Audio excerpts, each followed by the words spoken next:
whose relationship with its cats is curious. From influencer cats, all the artwork in the house, somebody sent it to us. Yeah, like fans. To working cats. During World War II, cats were considered part of the ship's company. To truly odd cats. He looks a bit like the Oscar-nominated actor Adam Driver. Yeah, I can see the similarity. Yeah. I wanted to explore it all, but in the process, I instead accidentally uncovered a nationwide catspiracy about the profitability of their paws. How much money is there in declawing cats? Well, some estimations are that it's $1 billion a year business. And is it a painful surgery? Yes, it is. They're going to open up that toe and cut clear down to the first joint. What is going on here? It's crazy, isn't it? We're talking about little squishy cat paws, and there's all these politics around it and all this money. May I ask you guys who you're representing? It just keeps going higher and higher up. It's like an espionage movie. Which, you're not going to believe. Hello everyone, my name is Heather Hurt with the NRW, where nerds rule the world, and I'm here with one of the vets to the stars, Dr. Jennifer Conrad, who is an executive producer for American Cats, The Good, the Bad, and the Cuddly. How are you today, ma'am? I'm good. Thanks for having me on the show. Thank you for spending some time with me. It was as a cat owner, I don't know if you can see all the climbing trees up here. Oh yeah. I actually have one of my kittens is up there. She's saying hi. Oh yeah. That's great. But with that being said, it was a lot of fun to watch this documentary, which is primarily about the legislation relating to the hopes and dreams of legislation about the legalization of decline of cats, which is just one piece of the larger animal behavioral surgical industry that we have here in the U.S. So real quick, I want to start with your organization, the Paw Project, which this is mainly funded by, if I learned correctly. So can you explain the Paw Project and the production of this film? So the Paw Project is the world's largest nonprofit dedicated solely to ending declawing.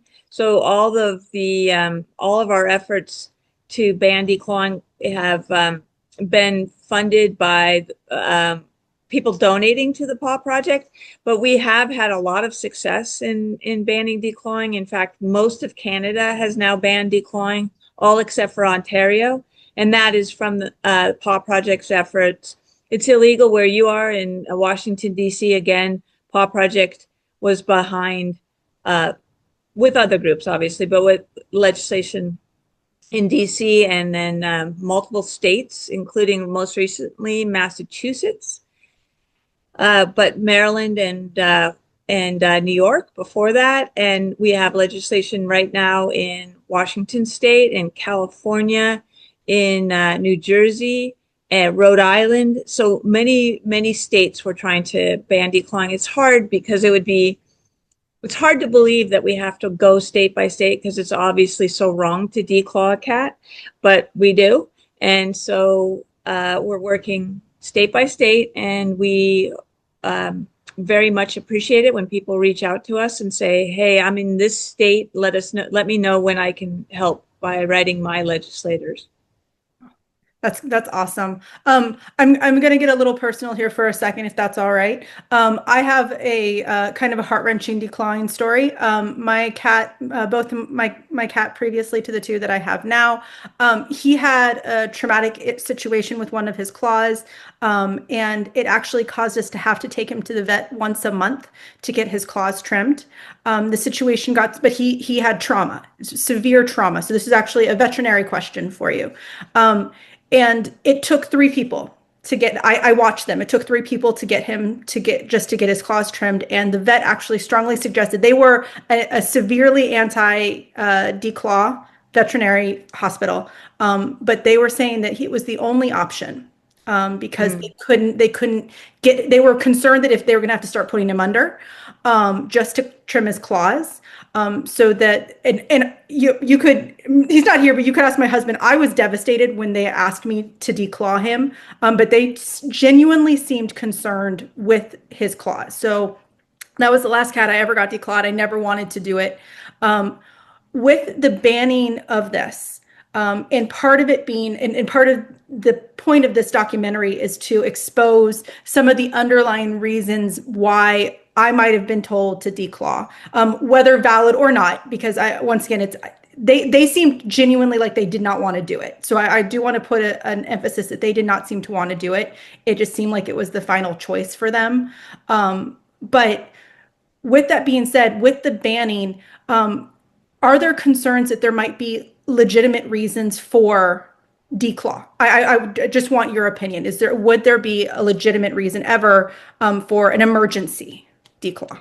Well, all of the legislation, there's never a law that we make that doesn't carve out an exception for if the cat has trauma in the toes or cancer or any, like, let's say that the toe had a tumor on it. Of course, you could take that toe off. That all of the legislation says that. In regard to your case, I understand why they felt what they felt, but the way that I see it, and I'm not going to tell you that you did wrong, but I'm telling you that this is how I would have handled it, is I would have had trainers training him to, with a high value treat, something that really mattered to him, to allow, slowly allow touching his paws. Like, here, I touched your paw. Here's a lick of a churu, here, and it takes a long time, and I understand. But what I worry about was, with a cat who obviously hated his paws touched that much, to actually amputate his knuckles, then what kind of situation have you left him in?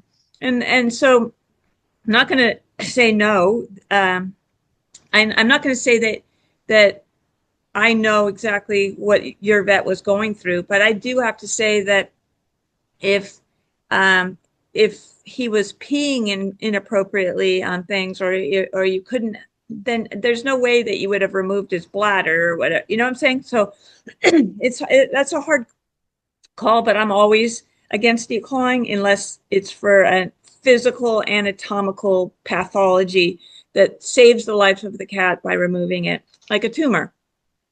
Understandable, understand. And once again, I really just wanted an opinion with that. I was very lucky. He never had any arthritis issues. He never got a tumor in his paws, like we see in the film. So I was lucky to have a very specific situation, but I know that those are fewer than they are. It's usually damage, it's usually pain, and it's ongoing pain. Yeah. But with that being said, just because whenever I see stories like this, it's like it makes you feel bad. It makes you feel bad when you do something, especially, I don't care what they do to my couches. These are their couches. I don't care. But it's one of those where it always makes you feel a little bit bad. For the audience out there, don't feel bad for a decision that you made, especially if a vet pushes you into it. There are reasons. That's one of the reasons that this documentary, I think, was made. So with that in mind, let's move on to the happier, the more positives of this documentary. And one thing I really wanted to talk about, you asked me to talk about this, but I wanted to talk about it either way. The opening credits of this film are amazing. That classic old intro music, and then we talk about you talk about all the kitties that helped create this film. Can you talk about that intro for a little bit here? So what we decided to do is to have the cats make the film for other cats. And so what we did is we put out a call for crowdsourcing, basically, and we gave people the opportunity to make their cat a Hollywood Nepo baby. By donating money to the film, then they could have their cat have a title that the cat did not earn, but just was money paid for it. And so the film is made by cats for cats. And the purpose of that, what we thought would be really fun, is if the American Veterinary Medical Association or any of these VMAs decide to sue us, then they're going to be suing a bunch of cats, and that is going to be a PR nightmare for them. And we wanted also all the cats in the world to know that this movie is cat endorsed, and that it's a great idea to watch it with your cat. So that's how it that's how it started. That's fun. That's really fun. My cat, one of them definitely came down, but then of course we also got a Chewy box, so that might be, but it was a bit of they definitely had fun and they enjoyed watching it. They always enjoy the cat documentaries. Right. With that being said, let's talk about your process. You in the film, there was a success. Y'all did win in one legislative piece. Can you talk about where y'all are currently? Not only maybe in two parts. Talk about where y'all are with sharing this movie and where you are furthering in the legislative process. Excuse me. So we're working right now on getting this movie on video on demand. Like on YouTube and Amazon and Google and Apple Play. I mean, so this is what we're working on, and then that will make it accessible to anyone who needs to see it, and also to convince. Let's say you have a friend who absolutely declaws every cat because they've never had a problem, and then this is a way to watch it with somebody and just show people that it is an amputation of the last knuckle, and it's not declawing, it is de-knuckling a cat. And just like you wouldn't want to do something so severely, so detrimental. I mean, it's removing bones and on a part of where the cat walks. So you don't want to do it. And this is a way to help you push people into understanding how awful it is, and also inspire people to write their legislators, even if you write them even in your city and say, please, let's ban declawing in our city, then the state will get the information that cities are banning it, or write them in the state and say, let's ban it in our state. But if people do that, they really should contact the PAW Project, which is pawproject.org, to tell them, because to tell us that you want to do it, because obviously we have all the legislation already written out, and we don't want to reinvent it every time because there's loopholes. And if you're up against the VMA, which is who the only opposition is, the Veterinary Medical with Trade Association, that's usually the only opposition. So we want to make sure that the bans are written airtight, so that because we found that, for instance, in Arizona, that they were trying to figure out ways to declaw a cat. Like one of the guys was talking about how he had a cat who had an ear infection, and so the cat would scratch the ear with his back foot. So he declawed that back foot so that the cat couldn't scratch the ear. And that was a veterinarian saying that. So it's really important that we write really good legislation so that the cats are protected. And right now, if you're listening to this and you live in California or Washington State, it's already illegal in Washington, D.C., as you know, but also New Jersey or Rhode Island. We constantly have legislation running in multiple states, New Hampshire or Illinois, and we need people to let us know where you are, so we can ask you to write to your legislators as a constituent and say, I believe this is really important legislation. Please don't dismiss it. Because of course, a lot of legislators are like, I got big things to worry about. I'm not worrying about declawing. But then a lot of legislators are like, cats are important too. Let's protect them. Absolutely. And it was only touched on a little bit in the documentary, but you're a pet. Though you love cats, you are a vet, and you had puppies in the video. How is this also an effect to other animals? Y'all mentioned a couple other veterinary surgical. Wow, I can't speak today. Other surgical practices that are behavioral. How could this help other animals as well? Well, so what you're alluding to is in the film, we talk about how other things that veterinarians do, rather than choose behaviorists. There are lots and lots more, way more than ever before, of cat or dog behaviorists who can help you train from a behavior you don't like into a behavior that you do. But, you know, you have to find them and you have to work with them. It's not like you can do it overnight. It's a lot of work, but it salvages the friendship that you have with your animal by not mutilating them for your couch's convenience. People will, what they call devocalize a dog or a cat, where they actually cut the vocal cords. And when you cut the vocal cords, you get scar tissue. And so have you ever tried to breathe underwater out of a straw or something like that? It collapses. It's so hard to do. And so these dogs have this scar tissue in their throats. It becomes very hard to put a tube in their throats for when they're under anesthesia. You know, you have to have them for breathing and endotracheal tube. It's hard to do that. It is the wrong thing to do. Behavioral issues should be addressed by behavioral modification, not by surgery. Surgery is for anatomical pathology, not for behavior. And veterinarians need to get that through their heads, and people need to understand they have this alternative that's totally humane compared to chopping their animal up just for because it's expedient. Absolutely. Absolutely. And I really did love it. I was actually crying at the end of this documentary. This was a really great documentary to kind of just confirm what a lot of people already know. This is an ongoing problem that a lot of people are already aware of, and it really only is in the US, guys. It's really only in the US that we have this problem. With that being said, Dr. Jennifer Conrad, thank you so much for spending time with me.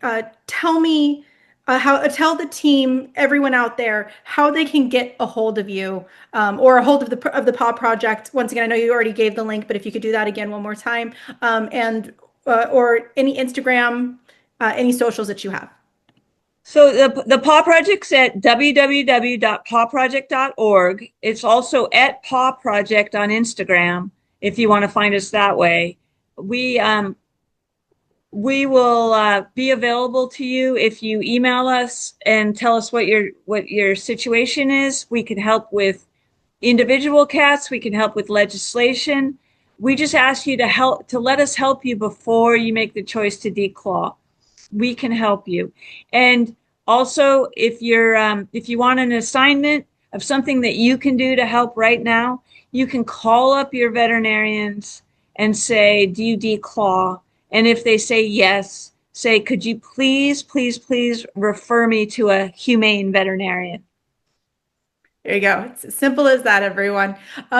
Thank you so much, Dr. Conrad, for your time today. Thank you. You can definitely check out their website. They are currently on tour with American Cats, the Good, the Bad, and the Cuddly right now. And once again, there is an expectation that it'll be on demand here soon. Hoping by the end of June. Thank you so much for your time, and you have a wonderful day. Yeah, you too. Thanks for everything, and say hi to your cats. Well, thank you.